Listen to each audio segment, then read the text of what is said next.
Hombre, ni teniendo la mente más volada de la realidad, podría yo imaginar cuando estaba en la escuela, allá en mi pueblo, Yarumal, en el norte antioqueño,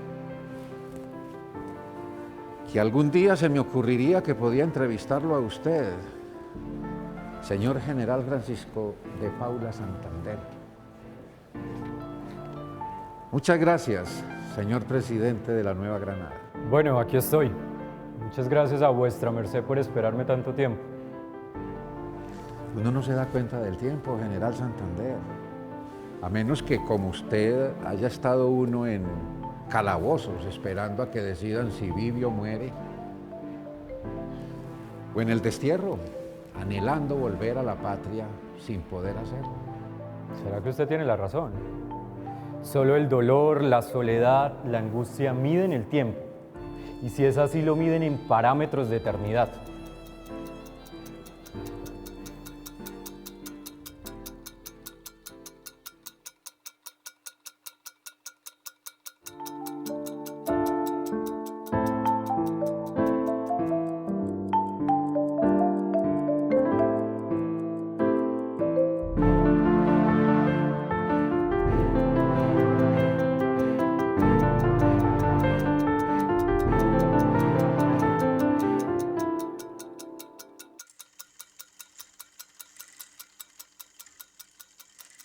General Santander. Espere, mencionó usted su pueblo y dijo Yarumal, el del sitio de Chorros Blancos, el lugar donde Córdoba derrotó al cobarde Barleta hace, ¿qué?, 12 años. Así es, general. Enaltecido quedó su pueblo con los pasos de la libertad. Eso ha de dar mucho orgullo, no lo dudo. Ah, ese loco de Córdoba, juventud desbocada, arrojo iluminado. Si hubiera sabido gobernar sus pasiones en este momento, tendríamos un gran militar, el más valiente quizá. Pero es que ustedes eran todos muy jovencitos, muchachos que después de la batalla de Boyacá se vieron ante el inmenso desafío de crear un país, una república.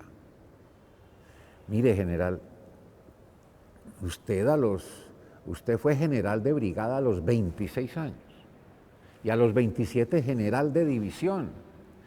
Córdoba lo fue a los 25 en el campo de Ayacucho.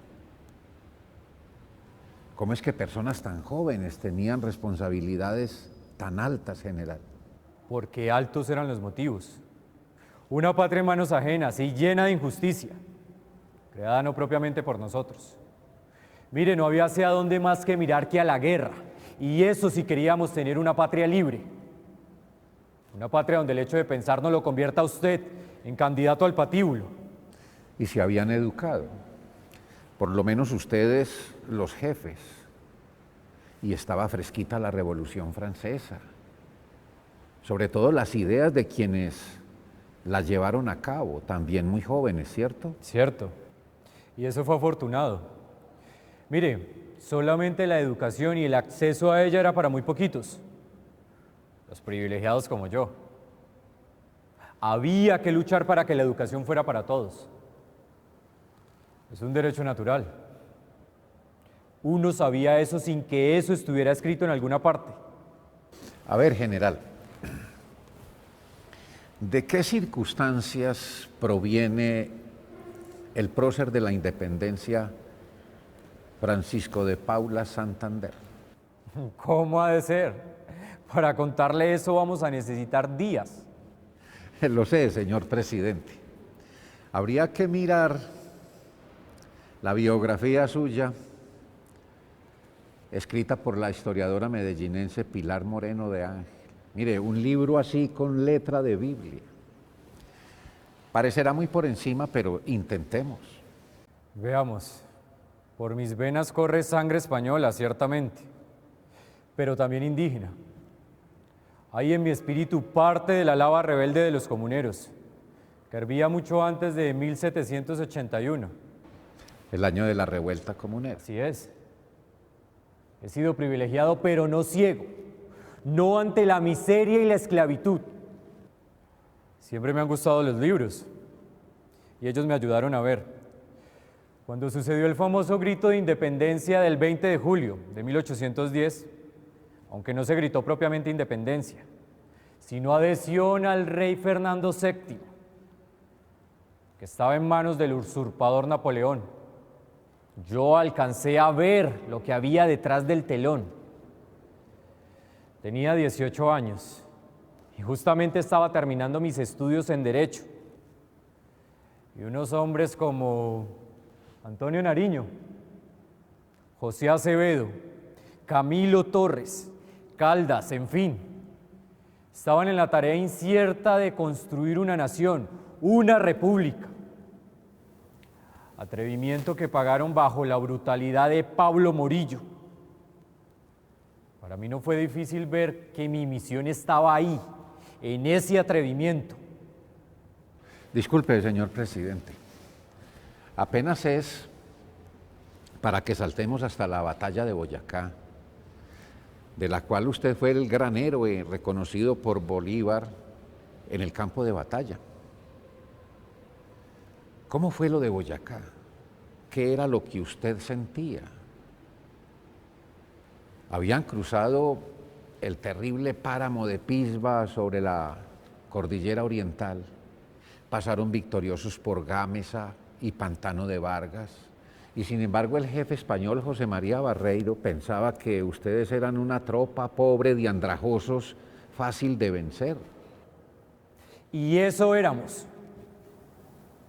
Así llegamos de Casanare y el paso por Pisba nos dejó peor, andrajosos, pero no pobres.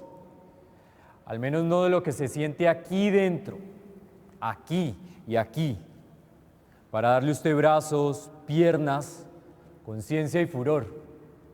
Ellos luchaban desde la soberbia y el odio. Nosotros desde el amor a la patria, desde la necesidad, desde la opresión, desde la promesa y la fe.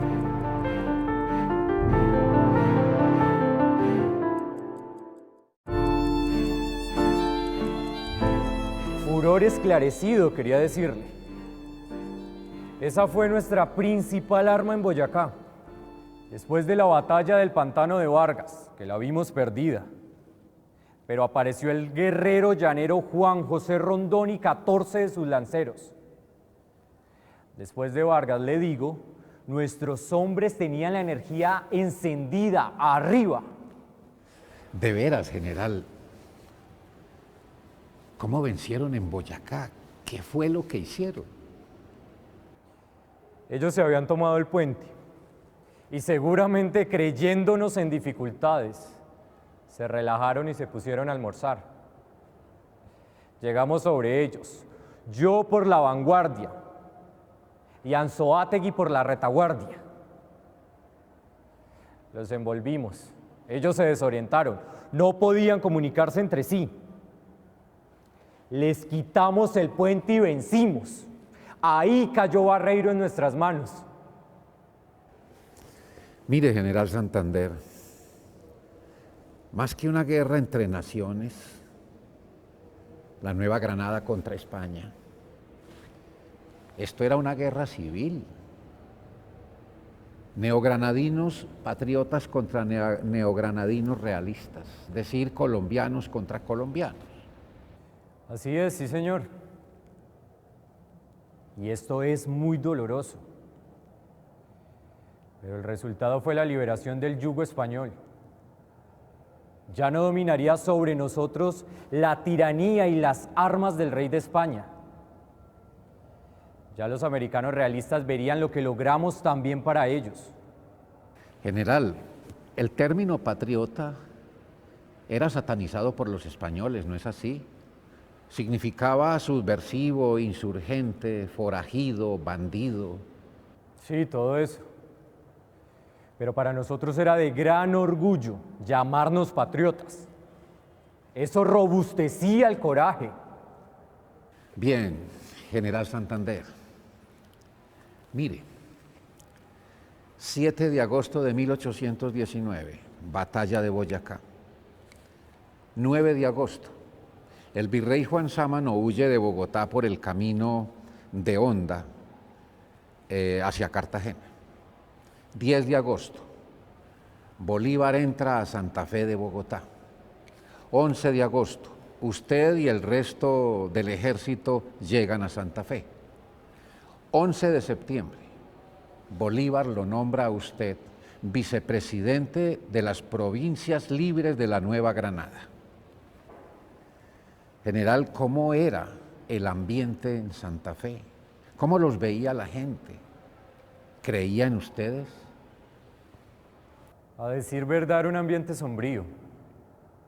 El virrey Sámano se fue, pero muchos de sus funcionarios se quedaron. En muchas partes de la Nueva Granada, distintas a Santa Fe, el régimen español seguía vigente. En realidad, la gente creía que era más sólido el rey que la revolución. Muchos sin duda pensaban que esta sería pasajera, débil esperanza de unos días. Así que no había confianza, y sin esta, ¿cómo organizar una nación? En eso, o en parte de eso, general, está el motivo por el cual usted desobedeció la orden que le dio el presidente Bolívar antes de partir a la campaña del sur, de no fusilar a los prisioneros de la batalla de Boyacá, 39 militares, el jefe José María Barreiro entre ellos. El Libertador dio esa orden con la esperanza de negociar un canje con Sámano de los prisioneros realistas de la batalla de Boyacá, por prisioneros republicanos que él tenía en su poder. Pero Sámano nunca respondió, ni una palabra.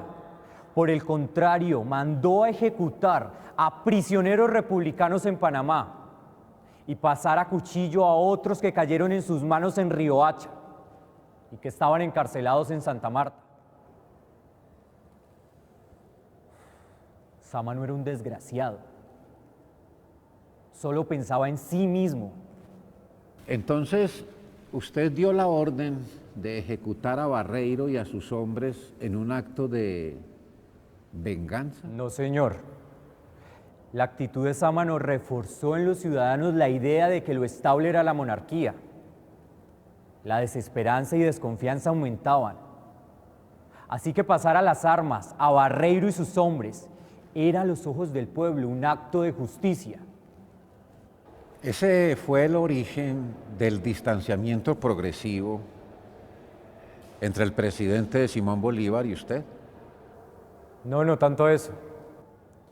Yo siempre sentí el alejamiento que había entre los dos como efecto de un largo proceso de dificultades, que empezaron con la permanente demanda de recursos por parte del Libertador en su campaña del sur. Las arcas del gobierno estaban pasando por una grave situación precaria, casi limpias.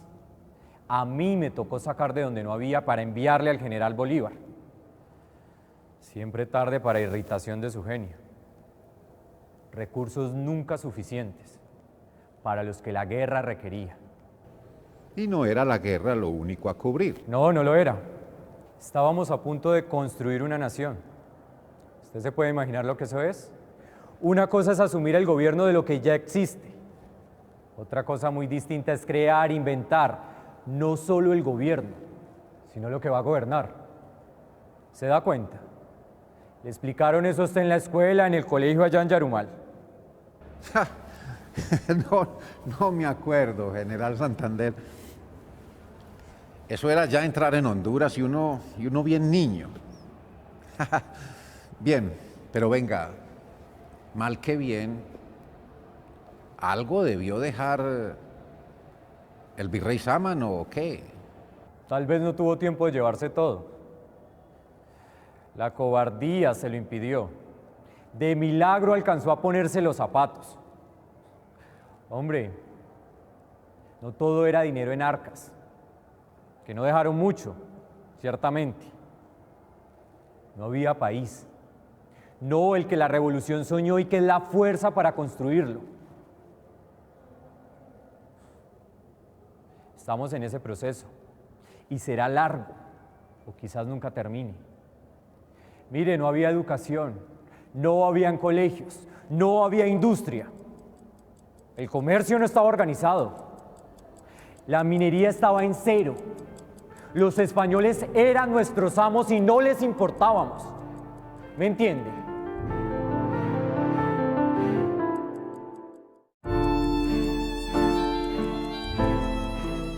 Claro, lo entiendo, general. Bien, el tiempo aquí es muy corto, señor presidente. Y como lo advirtió, para hablar con usted se necesitan días. Tenemos que hablar de pocas cosas y breve. A comienzos de 1826, usted ya le había dado un primer gran impulso a la educación, a las artes y a las letras. Y mire, el líder liberal radical, Salvador Camacho Roldán, quien fuera presidente de los Estados Unidos de Colombia, dijo de usted lo siguiente: Santander es sin lugar a dudas el fundador de la educación pública en Colombia. Para mí era una prioridad mayor que la guerra. Un país sin educación es un país ciego. Ahora, hemos hecho una guerra para alcanzar la libertad, pero esta no solo se alcanza con el triunfo de las armas. Sin educación no hay libertad. ¿Y sin leyes, general? Usted le dijo a los neogranadinos: las armas os han dado la independencia, las leyes os darán la libertad. Y Simón Bolívar lo llamó a usted el hombre de las leyes. Honor inmenso que me hizo. Pero sabe, las leyes nos dan la libertad si lo son de un sistema republicano, democrático. Jamás nos dará libertad alguna las leyes del absolutismo, si es que las tiene. Cuando el absolutismo está implantado, esta es la única ley. En eso que dice se asoma el motivo de la gran discordia entre usted y Simón Bolívar, quien regresó de la campaña en el sur a finales de 1826, hace 6 años, con la Constitución boliviana bajo el brazo y llamándose Libertador Presidente, título en el que muchos vieron un eufemismo de dictador. Por eso fue preciso convocar a una asamblea constituyente, la cual incluso violaba la Constitución de 1821, la cual planteaba que su reforma solo podría modificarse después de 10 años, a partir de 1831, es decir, el año pasado. Pero la Asamblea Constituyente, que se conoce como Convención de Ocaña, no llegó a nada. Por falta de quórum para decidir. Porque los partidarios de la dictadura se retiraron de la Asamblea cuando vieron que perderían. Vienen entonces, general Santander, los días terribles de tensión política que prácticamente terminan con la frustrada conspiración contra el presidente Bolívar hace apenas 4 años. Mire, el 27 de agosto de 1828, el general Bolívar promulgó un decreto orgánico que llamó Ley Fundamental, con el cual asumía la dictadura y dejaba sin vigencia la Constitución de 1821. Yo, por supuesto, conocía el descontento de quienes defendían la Constitución vigente, pero nunca me enteré de la conspiración para matar al Libertador. No la del 25 de septiembre de 1828. Lo digo porque yo mismo ya había hecho frustrar 2 intentos de asesinarlo. Sin embargo, usted resultó ser el principal procesado por los hechos de la llamada Noche Septembrina, cuando casi matan a Simón Bolívar. Incluso hubo hechos antijurídicos con tal de condenarlo a usted. ¿Es verdad? Claro, yo como vicepresidente y neogranadino siempre me opuse a la concentración del poder en un solo hombre. Aunque en el caso de que este hombre fuera el Libertador, lo acepté, pero solo en el caso de él. Tal vez el Consejo de Ministros no lo entendió y lo tomó como algo personal. Y no es el caso para quejarme ahora de lo que sufrí. Pero íntimamente llegué a pensar que me ejecutarían.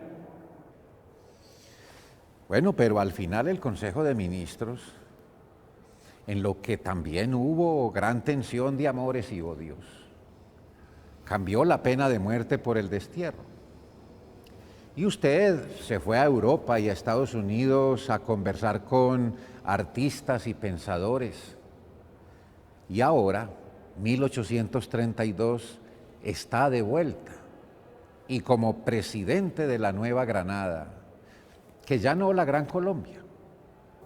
Es una de las cosas que más lamento. El fracaso de la unión de la Nueva Granada, Venezuela y Quito, en lo que fundamos en 1821, como la Gran Colombia. Un proyecto que miraba hacia la solidez política, económica y jurídica en las Américas. Pero la crisis terminó con esa unión el año pasado. ¿Qué tiene en mente, General Santander, presidente de la Nueva Granada? Lo aprendido de esta gran crisis y algunas buenas ideas que compartieron conmigo los pensadores europeos que usted nombra. Y una gran preocupación. La tremenda lucha, larga, muy larga, de merecer lo que hemos ganado. No es difícil. Nosotros somos difíciles. Somos difíciles. Muchísimas gracias, General Santander, presidente. No, las gracias son para usted. Venga, ¿y eso qué es? No me deje Esto así. Se llama lapicero o bolígrafo. Es para escribir. Una pluma. No, pluma no. Su sistema se llama retráctil. Puede escribir con él. Bien pueda. Gracias.